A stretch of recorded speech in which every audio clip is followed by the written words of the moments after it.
Hello champions, welcome back to our geometry series. हम polygon के बारे में पढ़ रहे थे। पॉलीगन का क्लासिफिकेशन देखा, वो कितने टाइप के होते हैं, कैसे कैसे बनते हैं, कितनी उनकी साइड्स होती हैं, साइड की प्रॉपर्टीज़ क्या क्या होती हैं, एंगल्स कैसे बनते हैं, एंगल्स की प्रॉपर्टीज़ कैसे होती है, एंड उनके ऊपर बेस्ड क्वेश्चन कैसे सोल्व करते हैं। और हमने बहुत सारे क्वेश्चन के ऊपर प्रैक्टिस करी जो अपनी टेक्स्ट बुक से लिए गए थे। आज भी हम अपनी क्लास की शुरुआत करते हैं, उसी जर्नी को आगे कंटिन्यू करते हैं। एंड फर्स्ट क्वेश्चन है आज अपनी क्लास का, is it possible to have a regular polygon with each exterior angle is 22 degree. क्या मतलब है इसका कि एक ऐसा रेगुलर पॉलीगन पॉसिबल है क्या बनना जिसमें एक एक्सटीरियर एंगल की वैल्यू 22 डिग्री हो। अपन ने ईच एक्सटीरियर एंगल का फॉर्मूला क्या पढ़ा था, 360 डिग्री अपॉन एन। इसकी वैल्यू क्वेश्चन में क्या बोल रहे हैं, 22 डिग्री लेके देखो कि अगर पॉसिबल है क्या इसका पॉलीगन बनना। तो यहाँ पे एन डिवाइड में है, एन इसको सोल्व करते हैं, इस इक्वेशन को सोल्व करते हैं, एन डिवाइड में है उस साइड जाएगा तो किस में जाएगा, मल्टीप्लाई में। 360 इधर बचेगा, 22 के मल्टीप्लाई में एन चला गया, एंड अभी 22 एन के मल्टीप्लाई में है, इस साइड आएगा तो वो डिवाइड में आएगा। 360 अपॉन 22 एन के इक्वल होगा। अब इन दोनों को डिवाइड करेंगे तब ये डिवाइड जो है वो पूरा पूरा नहीं जाएगा। 360 is not divisible by 22 properly. अभी इसका डिवाइड करेंगे तो n की वैल्यू अपनी आएगी डेसिमल में। किस में आएगी, डेसिमल में आएगी, जो कि पॉसिबल नहीं है। कभी भी नंबर ऑफ साइड्स जो है वो डेसिमल नहीं हो सकता। नंबर ऑफ साइड एक नेचुरल नंबर हो सकता है जिसकी जो कि क्या हो, 3 या फिर 3 से बड़ा। 3 मैंने क्यों बाउंड्री सेट करी, 3 मैंने इसलिए बोला क्योंकि अपना सबसे छोटा पॉलीगन 3 साइड का होता है। तो n की वैल्यू जो है उस नंबर ऑफ साइड्स जो है वो 3 या फिर 3 से ज़्यादा हो सकता है, नेचुरल नंबर हो सकता है, डेसिमल में वो नहीं हो सकता। इसलिए एक ऐसा पॉलीगन बनना पॉसिबल नहीं है, नॉट पॉसिबल। ऐसा पॉलीगन बनना पॉसिबल नहीं है। तो मैंने फर्स्ट क्वेश्चन सोल्व किया। इसी के ऊपर बेस्ड सेकंड क्वेश्चन है अपना। क्या है अपना second question, can it be an interior angle of a regular polygon. क्या ये जो 22 की बात हो रही है, इट का मतलब यहाँ पे 22 से है कि क्या ये 22 डिग्री जो है वो इंटीरियर एंगल हो सकता है किसी रेगुलर पॉलीगन का। एक्सटीरियर तो नहीं हो सकता, अपन ने देख लिया। अब बारी आती है इंटीरियर की, क्योंकि क्वेश्चन में पूछा है वो। तो इंटीरियर एंगल हो सकता है क्या। अब एक बात बताओ, अगर 22 को अपन इंटीरियर एंगल माने, क्या माने, इंटीरियर एंगल माने, पहले एक्सटीरियर एंगल फाइंड करेंगे ताकि क्वेश्चन को सोल्व करने का तरीका थोड़ा इजी हो जाए। इंटीरियर एंगल का फॉर्मूला अपन ने क्या पढ़ा था, n-2 इंटू 180 सम का होता है, एंड एक का निकालने के लिए उसमें n का डिवाइड करेंगे तो लेंथी प्रोसेस हो जाएगा। उसको थोड़ा हल्का करने के लिए अपन पहले एक्सटीरियर एंगल फाउंड कर लेंगे और उसका फॉर्मूला 360 अपॉन n जो कि ईजी होता है, और उससे n की वैल्यू फाइंड कर सकते हैं अपन ईजिली। 22 अगर अपना इंटीरियर एंगल हो, मैंने लीनियर पेयर का कॉन्सेप्ट आपको बहुत अच्छे से समझा दिया है कि किसी, मान लो इधर वाली साइड को ये पॉलीगन बन रहा है, कोई भी पॉलीगन बन रहा है, जैसे मान लिया कोई भी बन शेप है, लाइन सेगमेंट से मिलकर बना है। अंदर वाली साइड इंटीरियर एंगल को क्या मानना है अपन को, 22 डिग्री क्वेश्चन के अकॉर्डिंग। तो ये बाहर वाला एंगल कितने का बचेगा, 180 माइनस ये अंदर वाला एंगल। इंटीरियर एंगल को जो अपनी वैल्यू दे रखी है वो उसको हम 180 में से माइनस कर देंगे तो अपना एक्सटीरियर एंगल आ जाएगा। तो फाइंड करो, देखिए 180 में से 22 माइनस करेंगे तो क्या आएगा, 10 में से 2 गया 8, एंड इधर से कैरी ली थी 7 में 2 गया 5, 1 का 1, 158 डिग्री आ गया अपना exterior angle. Okay, exterior angle का फॉर्मूला क्या होता है, 360 अपॉन n। उसकी वैल्यू अपनी कितनी आई, 158। ओके, यहाँ से n जो है वो डिवाइड में है, ये उस तरफ जाएगा तो किस में जाएगा, मल्टीप्लाई में। सेम प्रोसेस रिपीट होगा, 360 अपॉन 158 आ जाएगा और n उधर चला जाएगा। अब इसका डिवाइड करने पे भी n की वैल्यू जो है अपनी वो डेसिमल में आएगी, जो जिससे पॉलीगन बनना पॉसिबल नहीं है। n की वैल्यू याद रखना 3 या फिर 3 से बड़ी होनी चाहिए, नेचुरल नंबर होनी चाहिए। इसके अलावा n की वैल्यू और कुछ नहीं हो सकती। डेसिमल आने की कंडीशन में अपना पॉलीगन नहीं बन सकता। पॉलीगन में साइड होती हैं, उनको काउंट कर सकते हैं 1 2 3 4, 1 2 से तो बनता नहीं है, 3 4 5 6 7 8 काउंट कर सकते हैं। कभी भी कोई भी पॉलीगन की साइड ऐसे थोड़ी बोल सकते हैं कि 5.5 साइड का पॉलीगन है, हाफ साइड कोई पॉसिबल ऐसे बोलना नहीं ना, इसलिए n की वैल्यू डेसिमल नहीं हो सकती। तो दोनों क्वेश्चन में ही क्या होगा, नॉट पॉसिबल, कि ऐसा पॉलीगन बनना पॉसिबल नहीं है जिसमें इंटीरियर एंगल हो चाहे एक्सटीरियर एंगल हो, उसकी वैल्यू अगर 22 है तो एक पॉलीगन नहीं बन सकता। दोनों क्वेश्चन समझ में आए।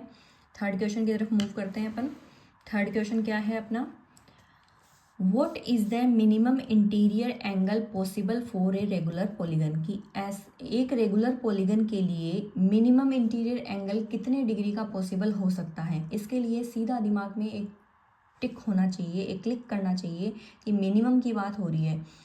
किसी भी पॉलीगन में सबसे छोटा इंटीरियर एंगल कौन सा हो सकता है, पहले मेरे को सबसे छोटा पॉलीगन कौन सा होता है ये बताओ। कौन सा होता है सबसे छोटा पॉलीगन, ट्राइंगल, जिसमें कितनी साइड होती हैं, 3 साइड होती हैं। और यहाँ पे कौन से पॉलीगन की बात हो रही है, रेगुलर पॉलीगन की बात हो रही है। रेगुलर पॉलीगन की कंडीशन में उसकी डेफिनेशन में क्या पढ़ा था अपन ने, कि रेगुलर पॉलीगन कब होता है, जब दो प्रॉपर्टी फॉलो होती हैं, एक तो इक्विलेटरल एंड एक इक्वी एंगुलर, कि यानी ऐसा पॉलीगन जो कि इक्विलेटरल भी हो और इक्वी एंगुलर भी हो, वो ही क्या होता है, रेगुलर पॉलीगन होता है। इक्विलेटरल मीन्स साइड्स इक्वल और equi angular means angles equal. तो ऐसा कौन सा ट्राइंगल है जिसमें तीनों एंगल इक्वल होते हैं और तीनों साइड इक्वल होती हैं, वही तो रेगुलर पॉलीगन होगा। ऐसा अपन ने एक ट्राइंगल पढ़ा था, कौन सा पढ़ा था, इक्विलेटरल ट्राइंगल। इक्विलेटरल ट्राइंगल में तीनों साइड इक्वल होती हैं एंड तीनों एंगल भी इक्वल होते हैं। और इन एंगल्स को फाइंड कैसे किया था अपन ने, x मान लिया एक की वैल्यू, तो बाकी दोनों भी एक्स एक्स होंगे, तीनों इक्वल हैं तो सेम क्वांटिटी के होंगे। एंड इसकी ट्राइंगल का टोटल कितना होता है इंटीरियर एंगल का, 180 डिग्री ना। तो 180 डिग्री किसकी वैल्यू है, ये वैल्यू है x प्लस एक्स की, तीनों एंगल की टोटल 180 डिग्री होता है। x प्लस एक्स कितना हो गया, 3x इक्वल्स टू 180 डिग्री। यहाँ से x की वैल्यू कितनी आ जाएगी, 180 डिग्री अपॉन 3 मल्टीप्लाई में था, इधर आया तो डिवाइड में आ जाएगा। तो इसका डिवाइड करेंगे तो वैल्यू कितनी आ जाएगी अपनी, 60 डिग्री। ये अपन बार बार में सोल्व करेंगे ना तो ये याद भी रहने लग जाएगा कि इक्विलेटरल ट्राइंगल में एंगल जो होते हैं वो 60 डिग्री के होते हैं। ओके, तीनों एंगल। तो वो मिनिमम एंगल की वैल्यू अपनी कितनी आ गई, एक रेगुलर पॉलीगन में मिनिमम इंटीरियर एंगल की वैल्यू कितनी आ गई, 60 डिग्री। ये इस क्वेश्चन का आंसर है। समझ में आया क्वेश्चन कैसे निकाला, पहले सबसे छोटा पॉलीगन देख लिया, लेकिन वो क्या होना चाहिए, रेगुलर, तो अपन ने इक्विलेटरल ट्राइंगल ले लिया। ठीक है, फिर उसके जो एंगल्स हैं वो तीनों इक्वल होते हैं, एक्स मान लिया, एक को एक्स माना तो बाकी दोनों भी एक्स हो गए।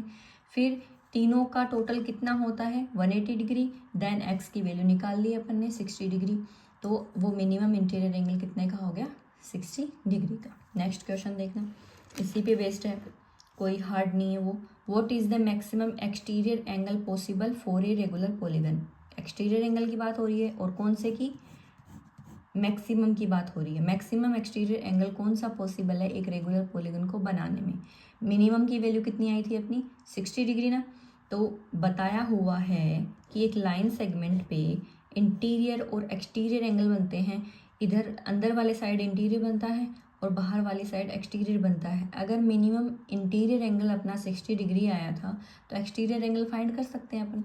कैसे फाइंड करेंगे, 180 माइनस इंटीरियर एंगल कितना है अपना 60, और ये अपन ने क्यों किया, लीनियर पेयर की क्वालिटी से, लीनियर पेयर की प्रॉपर्टी से। तो 180 में से 60 माइनस करेंगे तो अपना आंसर क्या आएगा, 120 डिग्री। तो ऐसा मैक्सिमम एक्सटीरियर एंगल कौन सा है, 120 डिग्री है किसी रेगुलर पॉलीगन के लिए। क्वेश्चन समझ में आए। अपन ने बहुत कुछ पढ़ लिया, इंटीरियर एंगल एक्सटीरियर एंगल, इनके ऊपर किसी पॉलीगन के अंदर लीनियर पेयर के बारे में भी पढ़ लिया। याद रखना इन सब बातों को, आपको बहुत काम में आएंगी। अब अपन नेक्स्ट जो अपना कॉन्सेप्ट है उसकी तरफ चलते हैं, और नेक्स्ट कॉन्सेप्ट की तरफ बढ़ने से पहले हम एक ऐसे दो वर्ड हैं उनके बारे में जानेंगे जो अपने आगे काम में आएंगे। ठीक है, उनके बारे में जानेंगे। तो अपना वो दोनों वर्ड, दोनों कॉन्सेप्ट क्या हैं, supplementary and complementary angles. Supplementary angles कौन से होते हैं और कॉम्प्लीमेंट्री एंगल्स कौन से होते हैं। सप्लीमेंट्री एंगल्स वो होते हैं ऐसे दो एंगल जिनका टोटल 180 डिग्री होता है, दो एंगल एक पेयर होता है, दो एंगल होते हैं, उनका टोटल 180 डिग्री है तो वो आपस में सप्लीमेंट्री एंगल्स होते हैं। और ऐसे दो एंगल जिनका टोटल 90 डिग्री होता है वो आपस में कॉम्प्लीमेंट्री एंगल्स होते हैं। Is that clear? क्या बोला मैंने? मान लिया कोई भी दो एंगल हैं x एंड y है, okay, x plus y, if x plus y equals to 180 degree, then x is the supplement of y and y is the supplement of x। यानी कि दो एंगल जिनका टोटल 180 डिग्री है अगर, तो इस condition में x y का सप्लीमेंट्री एंगल है और y x का सप्लीमेंट्री एंगल है। सेम चीज़ कॉम्प्लीमेंट्री में अगर मान के चले दो एंगल हैं, दोनों एंगल का टोटल अगर 90 डिग्री हो तो x y का कॉम्प्लीमेंट्री है और y x का कॉम्प्लीमेंट्री है। याद रहेगी ये बात? अगर टोटल 90 डिग्री है तो कॉम्प्लीमेंट्री, अगर टोटल 180 डिग्री है तो वो आपस में क्या होते हैं? Supplementary angles. ओके, ये बात मैंने क्यों बताई? जो अपन नया कॉन्सेप्ट पढ़ने वाले हैं, किसके बारे में पढ़ने वाले हैं अपन? पैरेललोग्राम के बारे में पढ़ने वाले हैं, उस पर बेस्ट क्वेश्चंस करने वाले हैं, उसके अंदर अपने को सप्लीमेंट्री नाम आएगा। उसलिए मैंने क्लियर करने के लिए पहले सप्लीमेंट्री और कॉम्प्लीमेंट्री एंगल्स के बारे में आपको समझा दिया, ठीक है। पैरेललोग्राम के बारे में अपन पढ़ते हैं। अच्छा, पैरेललोग्राम की 3 प्रॉपर्टी अपन ने पढ़ी थी। कौन कौन सी पढ़ी थी? In a parallelogram opposite sides are equal and parallel. First property क्या पढ़ी थी? अपोजिट साइड पैरेलल होती हैं और इक्वल होती हैं, अपोजिट एंगल्स इक्वल होते हैं। एंड थर्ड प्रॉपर्टी, डायगोनल्स जो होते हैं वो बाइसेक्ट करते हैं एक दूसरे को। क्या करते हैं? बाइसेक्ट। डायगोनल्स के बारे में बता दिया मैंने। जो कॉन्जुगेटिव वर्टेक्सेस होते हैं उनको छोड़ के बाकी वर्टेक्सेस को किसी एक वर्टेक्स से मिलाने के लिए जो भी लाइनें खींची जाती हैं उनको डायगोनल्स बोलते हैं, ठीक है। पैरेललोग्राम कैसा होता है अपन बनाएं एक बार। ये अपना कोई पैरेललोग्राम है, इसको नाम दे दिया A B C and D। Parallelogram की प्रॉपर्टीज़ क्या होती हैं? चलिए रिकॉल करते हैं। In a parallelogram opposite sides equal होती हैं एंड पैरेलल होती हैं। ये भी opposite sides equal and parallel. Opposite angles क्या होते हैं? इक्वल होते हैं। ये वाला एंगल इसके इक्वल एंड ये वाला एंगल इसके इक्वल। एंड जो अपने डायगोनल्स होते हैं वो क्या करते हैं? एक दूसरे को बाइसेक्ट करते हैं। अगर मैं इस पॉइंट को O मानूं तो DO जो है वो OB के इक्वल है एंड OC जो है वो OA के इक्वल है। ये बात समझ में आई? ये चीज़ मैंने क्यों बताई है? क्योंकि अपन पैरेललोग्राम पे आगे जाके बहुत मतलब कि क्वेश्चंस जो अपने टेक्स्ट बुक में दे रखे हैं वो सोल्व करेंगे, ठीक है। अब इसमें पैरेललोग्राम के अंदर जो अपनी 2 साइड्स पैरेलल होती हैं, ओके, इसको ऐसे माने कि 2 ट्रांसवर्सल हैं जो कट कर रही हैं लाइन। ये अपना पैरेललोग्राम बन रहा है। मैंने थोड़ा सा पैरेलल लाइन का कॉन्सेप्ट बताना चाह रही हूँ मैं आपको, ताकि एक प्रॉपर्टी और निकल के आए। ये अपनी 2 पैरेलल लाइन है या फिर ये अपनी 2 पैरेलल लाइन है, क्योंकि पैरेललोग्राम में ये वाली लाइन भी आपस में क्या होती हैं? पैरेलल होती हैं। तो इसमें ये ट्रांसवर्सल लाइन होती है, इसके एक साइड बनने वाले इंटीरियर एंगल का टोटल क्या होता है? ये पैरेलल लाइन का कॉन्सेप्ट होता है एक, कि 2 पैरेलल लाइन को जब एक ट्रांसवर्सल लाइन कट कर रही होती है तो एक साइड बनने वाले इंटीरियर एंगल का टोटल जो होता है वो 180 डिग्री होता है। कितना होता है? 180 डिग्री। ये चौथी प्रॉपर्टी हो गई पैरेललोग्राम की, कि एक साइड बनने वाले इंटीरियर एंगल का टोटल क्या होता है? 180 डिग्री। चाहे इन 2 पैरेलल लाइन को ले लो और इस ट्रांसवर्सल को ले लो, तो ये वाला और ये वाला एंगल का टोटल क्या होगा? 180। सेम ये वाले और ये इस ट्रांसवर्सल को ले तो ये वाला एंगल और ये वाला एंगल इन दोनों का प्लस 180 होगा। बात समझ में आई? यानी कि पैरेललोग्राम के अंदर एडजेसेंट जो एंगल होते हैं, एडजेसेंट जो एंगल्स होते हैं वो क्या होते हैं?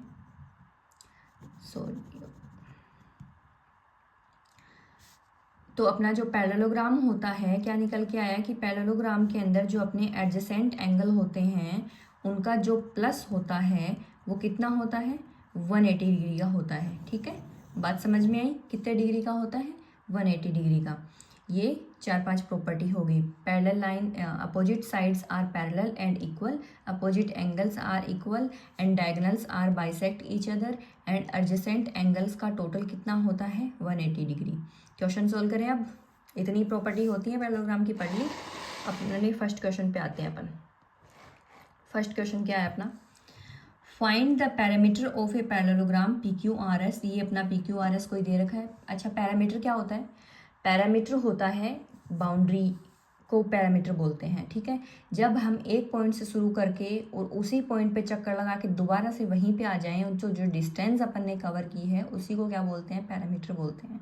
जैसे अगर अपन पी से चलना शुरू करें तो इधर से चल लो चाहे इधर से चल लो, वो कोई फ़र्क नहीं पड़ता। पी से चलना शुरू करें, पी तक ही वापस आना है अपन को लौट के, और इन्हीं लाइन सेगमेंट पे इन्हीं रास्तों पे चलना है, बीच में से नहीं भाग के जाना। तो बाउंड्री बोला है ना मैंने, बाउंड्री पे चलना है। पी से क्यू पे गए, क्यू से आर पे गए, आर से एस पे गए और एस से पी पे आए, यही तो अपना पाथ होगा ना।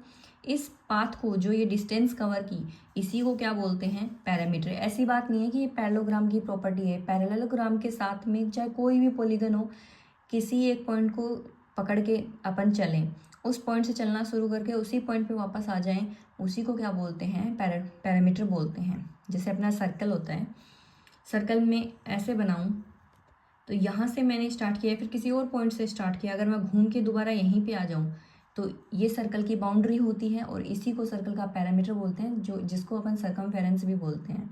यहाँ पे बात हो रही है अपने पैरेललोग्राम की, बात हो रही है, अपन इसी को करते हैं। ओके, ये अपना पैरेललोग्राम है। पैरेललोग्राम में अपोजिट साइड्स इक्वल होती हैं। ये वाली साइड इसके इक्वल, इसकी वैल्यू अगर 12 सेंटीमीटर है तो इसकी भी 12 होगी, इसकी अगर 7 है तो इस वाली साइड की भी 7 होगी। इसका पैरामीटर का क्या निकल के आएगा? पी से अगर अपन चलना स्टार्ट करें, P Q plus Q R plus R S plus and बची कौन सी? S P. पी क्यू की वैल्यू कितनी है? 12 plus Q R 7 plus 12 plus 7 plus लगेगा, सबके बाउंड्री है, इस पे गई, ये 12 हो गई, फिर 7, फिर 12, फिर 7, सबको क्या कर देंगे? प्लस। बाउंड्री तो निकालनी है पैरामीटर निकालने के लिए। 12 12 20 24, 7 7 14, 4 और 4 8, 2 और 1 3, आगे लगा दो सेंटीमीटर जो इसकी यूनिट होती है। तो अपना पैरामीटर कितना आ गया? 38 सेंटीमीटर। ओके, नेक्स्ट क्वेश्चन, ये बड़ा इंटरेस्टिंग क्वेश्चन है। Find the value of x y and z. ये अपना पैरेललोग्राम है कोई, ए बी सी डी, इसमें अपन को फाइंड करना है एक्स वाई एंड जेड। अब एक बात बताओ, एकदम डायरेक्ट, एकदम पेन चलाने की भी जरूरत नहीं है। ए की वैल्यू अगर 100 है, पैरेललोग्राम में opposite sides are equal and opposite angles are equal, ये 100, इसके सामने वाला एक्स भी 100, एक्स की वैल्यू आगे लो, इतना इजी है ये तो। एक्स की 100 है, एक्स के एडजेसेंट एंगल कौन सा है? जेड। एक्स और जेड की प्लस कितना होगा? एंगल लगा दो इनके आगे, 180 डिग्री पढ़ा है ना। एक साइड बनने वाले इंटीरियर एंगल का टोटल 180 डिग्री होता है, और एडजेसेंट एंगल हो गए, ये एक साइड बन भी रहे हैं, ये दो पैरेलल लाइन, ये ट्रांसवर्सल लाइन, तो ये वाला एंगल दोनों का प्लस कितना होगा? 180 डिग्री। अब एक्स की वैल्यू कितनी है अपनी? 100 plus z equals to 180 degree. 100 plus में है, उधर जाएगा तो किस में जाएगा? माइनस में। 100 माइनस करेंगे 180 में से कितना बचेगा? 80। जेड की वैल्यू कितनी आ गई? 80 डिग्री। वाई और जेड को देखें तो ये एक लाइन पे बनने वाले, स्ट्रेट लाइन पे बनने वाले एंगल्स हैं, वो लीनियर पेयर वाला कॉन्सेप्ट लगेगा। लाइन देखते ही समझ जाना चाहिए अपन को कि लीनियर पेयर वाला कॉन्सेप्ट लगेगा जेड और वाई के बीच में। तो जब अब y plus angle z equals to 180, linear pair के कॉन्सेप्ट से वाई की वैल्यू फाइंड करनी है। अपनी जेड की वैल्यू कितनी आई? 80 डिग्री इक्वल्स टू 180, तो इससे y की वैल्यू क्या आएगी? 180 माइनस 80 इक्वल्स टू 180 में से 80 जाएगा तो 100। ये अपनी y की वैल्यू हो गई, ये अपनी z की वैल्यू हो गई, एंड ये अपनी x की वैल्यू हो गई। यही फाइंड करनी थी। पैरेललोग्राम में ए बी सी डी में देखें तो opposite angles are equal, angle A के इक्वल x होगा, अपोजिट एंगल्स हैं। अगर एंगल ए की वैल्यू 100 है तो x की वैल्यू भी 100। एक्स और जेड एक साइड बनने वाले इंटीरियर एंगल्स, दोनों का टोटल 180, उससे 180 में से एक्स की वैल्यू 100 को माइनस करेंगे, जेड कितना आ जाएगा? 80। Z and y linear pair बना रहे हैं, जेड अगर 80 है तो वाई 180 में से 80 माइनस कर देंगे, 100। सिंपल, एक्स वाई जेड की वैल्यू आ गई। ओके, ये प्रैक्टिस आप खुद भी किया करो, वीडियो को पॉज करके, आपके कॉन्सेप्ट्स क्लियर हो जाएंगे एकदम से, और एग्ज़ाम टाइम में आपको बहुत हेल्प होगी। नेक्स्ट क्वेश्चन क्या है अपना, HELP इज ए पैरेललोग्राम जहाँ पे OE की वैल्यू कितनी है 4 सेंटीमीटर, ये वाली। इसमें डायगोनल्स बन रहे हैं, डायगोनल्स की प्रॉपर्टी काम में आएगी। डायगोनल्स जो हैं वो पैरेललोग्राम में बाइसेक्ट करते हैं। पहले इसी को पढ़ लेते हैं अपन। बाइसेक्ट मतलब ये जो PE डायगोनल है ये PO वाला पार्ट OE के इक्वल है, एंड HL डायगोनल के अंदर OL वाला पार्ट HO के इक्वल है। बात समझ में आई? ये अपन लिख भी लेते हैं एक बार, PO equals to OE and HO equals to OL। अपना OE 4 सेंटीमीटर दे रखा है, तो अपना PO भी क्या होगा, ये भी 4 सेंटीमीटर होगा। Okay, and HL is 5 more than PE। PE से मोर देन का मतलब क्या होता है, बड़ा है, बढ़ाना है। कितना बढ़ाना है, 5 बढ़ाना है। PE की वैल्यू जो भी आएगी उससे 5 बड़ा है कौन, HL। तो PE की वैल्यू कैसे फाइंड करेंगे, PO 4, यहाँ से लेके यहाँ तक 4, PO 4 है। ओके, एंड O से लेके E तक 4, तो ये पूरा कितने का बना, 8 का। PE equals to PO plus OE। PO कितना है 4, OE कितना है 4, कितना आ गया 8। PE की वैल्यू कितनी आ गई 8, और अपना HL है वो क्या है, PE से 5 मोर देन है। PE की वैल्यू कितनी आई 8, 5 मोर देन मतलब 5 प्लस 5 13 सेंटीमीटर। HL की वैल्यू ये आ गई। फाइंड क्या करना है, OH फाइंड करना था, OH फाइंड करना है। इस पूरे की वैल्यू 13 है, तो इसका आधा कितना होगा, आधा ही तो है ना। बाइसेक्ट का मतलब 2 बराबर हिस्सों में बांटना। 2 बराबर हिस्से मतलब एक हिस्सा आधा और दूसरा हिस्सा आधा, आधा आधा बांट दिया। अब HL पूरा 13 सेंटीमीटर है, तो ये HO कितना होगा, OH इक्वल्स टू आधा किसका, HL का। OH इक्वल्स टू कितना आ जाएगा 13/2। HL की वैल्यू 13 है। यहाँ से OH की वैल्यू कितनी आ जाएगी, 2 6 12, 1 नीचे आएगा, 2 5 10, 6.5 सेंटीमीटर OH की वैल्यू आ गई। और क्या पूछा है, HL प्लस PE। HL कितना है अपना 13 और PE कितना है अपना 8, दोनों को प्लस कर दो। 13 प्लस 8 कितना आएगा ये 21 सेंटीमीटर। दोनों चीज़ें समझ में आई। इसमें कौन सा कॉन्सेप्ट काम में आया, डायगोनल्स जो हैं वो एक दूसरे को बाइसेक्ट करते हैं, ये कॉन्सेप्ट काम में आया है इसमें। PE और HL 2 डायगोनल थे, दोनों एक दूसरे को बाइसेक्ट कर रहे थे। PO जो है वो OE के इक्वल है, HO जो है वो OL के इक्वल है। OE की वैल्यू 4 दे रखी है, मतलब अपना PO भी 4 होगा, और PE जो डायगोनल है वो PO और OE से मिलके बना है, दोनों 4 4 हैं, प्लस कर दिया। PE की वैल्यू कितनी आ गई 8। अपना HL बोल रहा था कि PE से 5 मोर देन है, मतलब 5 बढ़ाना है। PE अगर 8 है तो HL कितना होगा, 8 plus 5 equals to 13 centimetre. OH निकालना था, HL का आधा हिस्सा कौन है, OH। आधा हिस्सा मतलब 1/2, हाफ हिस्सा 1/2 इंटू HL की वैल्यू 13 आई, 13 में 2 का डिवाइड किया, 6.5 सेंटीमीटर OH की वैल्यू आ गई। ठीक है, दूसरा क्वेश्चन क्या था, HL प्लस PE। HL अपने कितना फाइंड किया 13 सेंटीमीटर, PE कितना फाइंड किया 8 सेंटीमीटर, दोनों को प्लस कर दिया 21 centimetre. Easy. Next question, find the value of XYZ। Same XY और Z की वैल्यू फाइंड करनी है। बड़ा अच्छा क्वेश्चन है अपना। ये राइट एंगल का सिंबल है। इसके लिए अपन को एक चीज पढ़ने की जरूरी है। जब 2 लाइन ऐसे क्रॉस में कट करती हैं तो इसमें एक कॉन्सेप्ट आता है वर्टिकली अपोजिट एंगल्स का। कौन सा कॉन्सेप्ट आता है, वर्टिकली अपोजिट एंगल। इनका कॉन्सेप्ट आता है क्रॉस पे बनने वाले angle. Vertically opposite angles cross पे बनते हैं और वो इक्वल होते हैं। ये वाला एंगल इसके इक्वल, ये वाला एंगल इसके इक्वल। ये मैंने क्यों बताया, दिख रहा है क्रॉस बन रहा है। ये वर्टिकली अपोजिट एंगल्स हैं। अगर ये 90 तो अपने x की वैल्यू कितनी आएगी 90। सिंपल, x की वैल्यू 90 किससे, वर्टिकली अपोजिट एंगल से। अब x की वैल्यू 90 आ गई, मैं इसको नाम दे देती हूँ एक बार, A B C and D and this one is O। तो अपना एक छोटा सा ट्राइंगल बन रहा है छोटा सा ट्राइंगल OCD।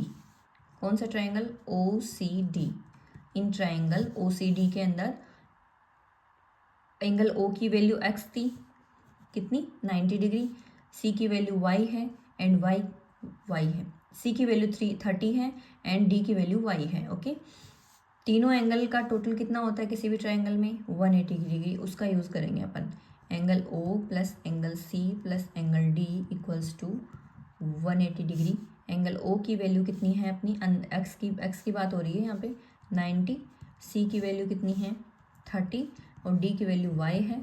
180 डिग्री इक्वल में है। 90 और 30 कितना होता है? 120 plus y equals to 180। 120 plus में है, दूसरी साइड जाएगा तो यहाँ पे करते हैं अपन, वाई इक्वल्स टू क्या आएगा? दूसरी साइड जाके माइनस होगा। वाई की वैल्यू कितनी आ गई? 60 डिग्री। वाई की वैल्यू कितनी आ गई? 60 डिग्री। अब एक चीज़ अच्छी वाली आती है सामने अपने, एक और पैरेलल लाइन की प्रॉपर्टी आती है। ये अपनी दो पैरेलल लाइन है दो पैरेलल लाइन।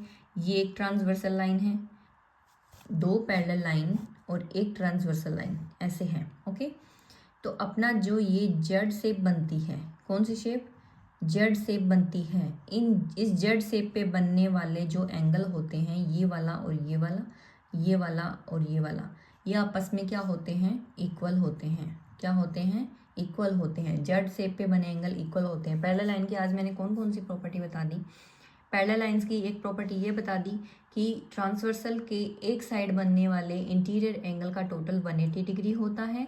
दूसरी प्रॉपर्टी क्या बता दी कि जेड शेप में बनने वाले एंगल क्या होते हैं? इक्वल होते हैं। एक और प्रॉपर्टी क्या बताई मैंने? वर्टिकली अपोजिट एंगल्स भी क्या होते हैं? इक्वल होते हैं। तीनों चीज़ समझ में आई? फिर से रिपीट करते हैं अपन।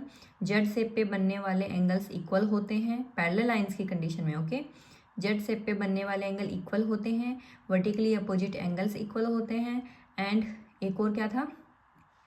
हाँ, किसी दो पैरेलल लाइन के ट्रांसवर्सल लाइन कट हो रही है तो ट्रांसवर्सल लाइन के एक साइड बनने वाले इंटीरियर एंगल का टोटल 180 डिग्री होता है। तो इनमें सभी पैरेललोग्राम में सारी प्रॉपर्टीज ये काम में आ रही हैं। ये जेड शेप वाली प्रॉपर्टी मैंने क्यों बताई? ये देखिए, बन रही है जेड शेप, बन रही है। इसमें ये वाला एंगल वाई, ये वाला एंगल जेड। जेड शेप में बनने वाले एंगल होते हैं पैरेलल लाइंस के अंदर, वो इक्वल होते हैं। मीन्स क्या निकला कि y इक्वल जेड आया। अपना एंगल y जो है वो जेड के इक्वल आया। किससे? जेड शेप से। अगर अपन y की वैल्यू 60 है तो z की वैल्यू भी कितनी होगी? 60 डिग्री। फाइंड कर लिया। x की वैल्यू 90 वर्टिकली अपोजिट एंगल्स की प्रॉपर्टी से, y की वैल्यू 60 ट्राइंगल की प्रॉपर्टी से। ट्राइंगल की प्रॉपर्टी क्या थी कि तीनों एंगल का टोटल 180 डिग्री होता है। एंड z की वैल्यू जेड शेप वाली प्रॉपर्टी से। पैरेलल लाइन में जेड शेप बनती है तो उस पे बनने वाले जो ये एंगल्स होते हैं ये क्या होते हैं?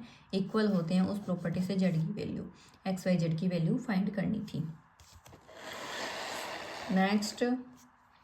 नेक्स्ट क्वेश्चन क्या है अपना? ये कोई पैरेललोग्राम है A B C and D. इसमें ये b की वैल्यू 112 है, अपोजिट एंगल्स आर इक्वल, तो y की वैल्यू भी कितनी आएगी? 112। अपोजिट एंगल, इसके अपोजिट y है, y की वैल्यू इतनी आ गई। देन इसमें ये जो ट्राइंगल बन रहा है, ओके, इसमें y की वैल्यू आ गई 40 है ही, x बचा, उसकी वैल्यू निकाल सकते हैं। ट्राइंगल का नाम क्या है? In triangle A C D angle A plus angle C plus angle D equals to 180 degree. Triangle की प्रॉपर्टी होती है एंगल ए की वैल्यू 40 है। इसकी बात हो रही है इस वाले ट्राइंगल की, इस वाले ट्राइंगल की बात हो रही है अपनी ए सी डी। इसमें A plus C plus D equals to कितना हो गया? 180 डिग्री। ए की वैल्यू 40, सी की वैल्यू x है, डी की वैल्यू y, तो जो था, जो अपनी वैल्यू कितनी आई थी? 112 इक्वल्स टू 180 डिग्री। तो ये दोनों को प्लस करेंगे अपन, 0 2 4 और 1 5 and 1 equals to 180 degree. x की वैल्यू यहाँ से क्या आएगी? 180 डिग्री माइनस 152, प्लस में है उधर जाएगा तो माइनस में हो जाएगा। ठीक है, 10 में से 2 गया 8, एंड इधर से कैरी ली थी 7 में से 5 गया 2, एंड 1 में से 1 गया। तो अपनी एक्स की वैल्यू कितनी आ जाएगी 28 डिग्री। अब वही सिस्टम जेड शेप, ये वाली जेड शेप, इसमें इधर बन रहा है एक्स और इधर बन रहा है जेड। तो अपना एक्स अगर 28 है तो जेड भी कितना होगा 28 डिग्री जेड शेप वाली प्रॉपर्टी से। ठीक है। y की value opposite angles are equal in a parallelogram, x की वैल्यू ट्राइंगल वाली प्रॉपर्टी से और z की वैल्यू जेड शेप वाली प्रॉपर्टी से x के इक्वल हो गया। ठीक है। अब मैं आपको पहले होमवर्क दे देती हूँ। ये आपका होमवर्क है, इसका स्क्रीनशॉट ले लीजिएगा। इसके अंदर x और y की वैल्यू फाइंड करनी है एंड नीचे वाले में x y z की वैल्यू फाइंड करनी है। ओके, आप ये स्क्रीनशॉट ले लीजिए। ओके, यहाँ पे मैं लिख देती हूँ दोबारा से x y एंड z, इन तीनों की वैल्यू फाइंड करनी है। ओके, ठीक है। ओके, अब अपन नेक्स्ट क्वेश्चंस पे जाते हैं। नेक्स्ट अपना क्वेश्चन क्या है? नेक्स्ट अपना क्वेश्चन है, can a quadrilateral ABCD be a parallelogram if, condition दे रखी है 3, और अगर उनके अंदर क्वाड्रिलेटरल ABCD जो है वो अपना पैरेललोग्राम हो सकता है नहीं हो सकता, ये पूछा है। पैरेललोग्राम ABCD अपन अगर बनाएं, ये अपना कोई पैरेललोग्राम है ABCD।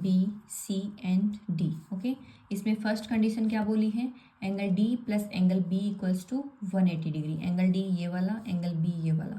क्या ये जरूरी है?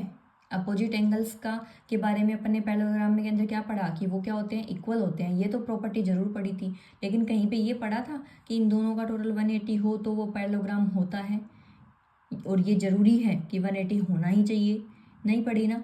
एडजेसेंट एंगल्स का टोटल 180 होता है, ये तो जरूर पढ़ा था। ये ए और बी का टोटल 180 होता तो हाँ पैरेललोग्राम बनता, ये दोनों का टोटल 180 होता तो हाँ पैरेललोग्राम होता। लेकिन अपोजिट एंगल्स के बारे में इनका टोटल 180 हो ऐसा अपन ने नहीं पढ़ा है। ये कोई ज़रूरी नहीं है कि ये होना ज़रूरी है तभी पैरेललोग्राम हो सकता है।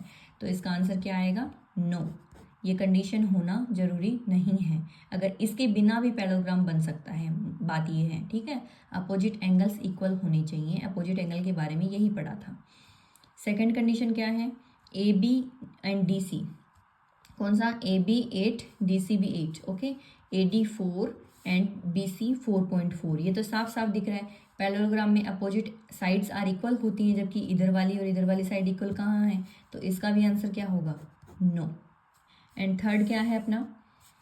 A equals to 70 degree, A equals to 70 degree and C equals to 65 degree. Parallelogram में अपोजिट एंगल्स क्या होते हैं? इक्वल होते हैं। तो ये अपना इसका आंसर भी क्या आएगा? नो, कि ये प्रॉपर्टी से भी पैरेललोग्राम हो ये पॉसिबल नहीं है। यही पूछा था। दो तीनों का आंसर क्या आएगा? No no no. ओके।